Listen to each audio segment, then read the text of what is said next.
2024 में बीजेपी को 100 सीटों पर कैसे समेटेंगे नीतीश कुमार, यूपीए के जॉर्ज की रणनीति जानिए। लेकिन इस अहम और दिलचस्प खबर को विस्तार से जानने के पहले आपसे एक अपील है कि अगर आप हमारे चैनल लाइव न्यूज को पसंद करते हैं तो इस चैनल को सब्सक्राइब जरूर कीजिए।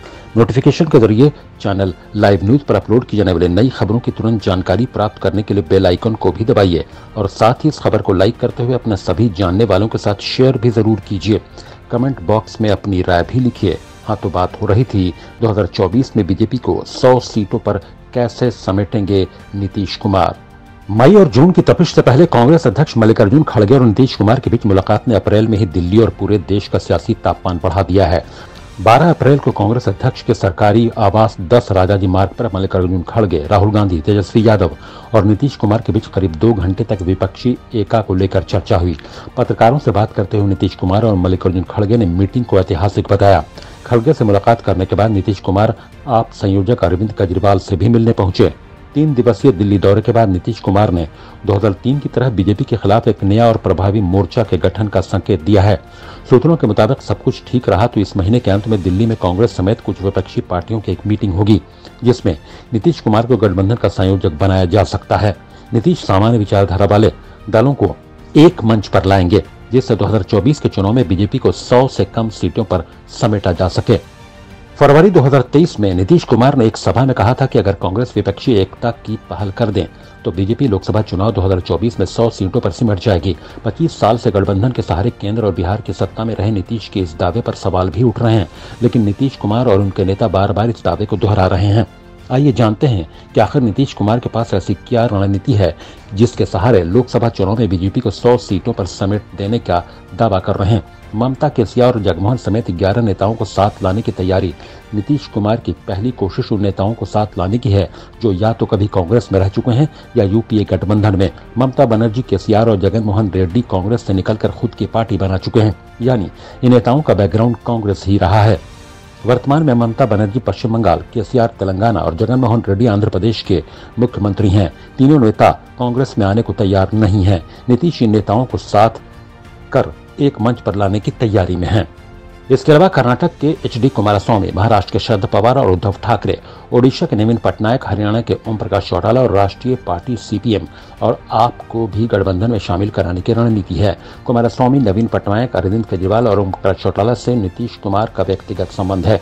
नीतीश लिस्ट के 11 में से अधिकांश नेताओं से मुलाकात कर चुके हैं। इन 11 नेताओं का 12 राज्यों के करीब 270 सीटों पर मजबूत पकड़ है। इनमें महाराष्ट्र की 48, पश्चिम बंगाल की 42, आंध्र प्रदेश की 25, ओडिशा की 21, केरल की 20, तेलंगाना की 17 और पंजाब की 14 सीटें शामिल हैं।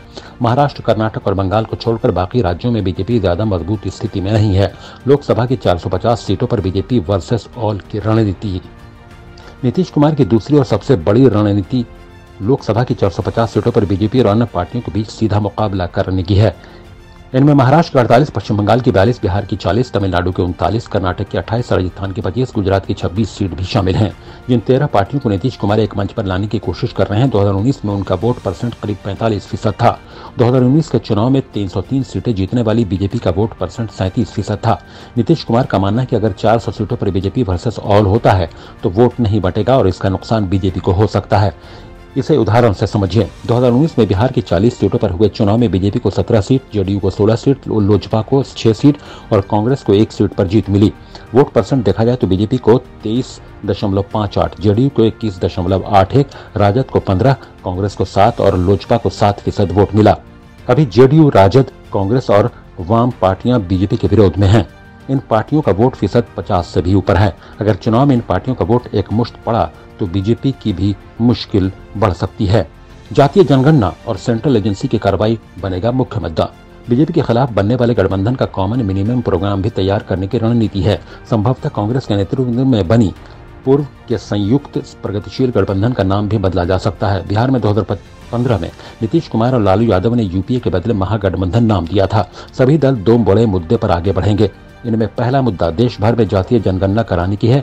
दूसरा मुद्दा विपक्षी नेताओं पर हो रहे सेंट्रल एजेंसी की कार्रवाई है। सेंट्रल एजेंसी की कार्रवाई से कांग्रेस, तृणमूल कांग्रेस, आरजेडी, बीआरएस, आप और सीपीएम परेशान हैं। विपक्षी पार्टियों का कहना है कि मोदी सरकार के शासन में आने के बाद प्रवर्तन निदेशालय की 95% कार्रवाई हमारे खिलाफ हुई है।